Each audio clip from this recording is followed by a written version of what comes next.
Te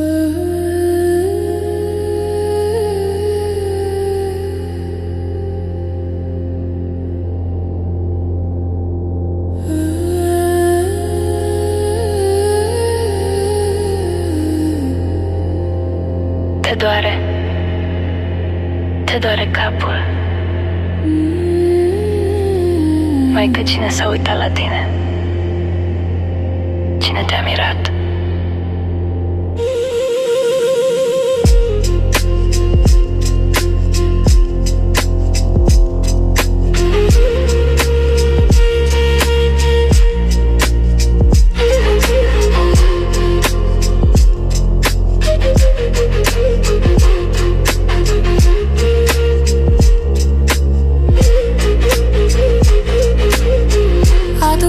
Cu apă în început, adu lingura de lemn tăcută.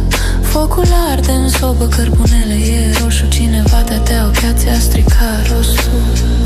O fi fost cu ochi albaștri, o fi fost cu ochi de foc.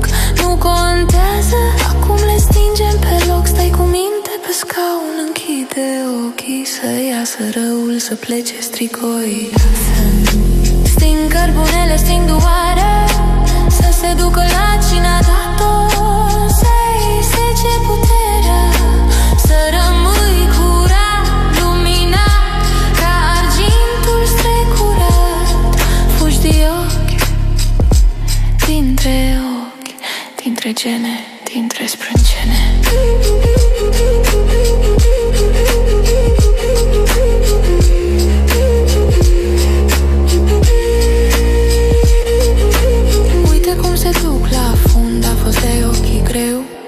Dar acum te spăl eu. Fac o cruce pe frunte să se limpezească mintea. Fac o cruce în palmă să-ți revină tină.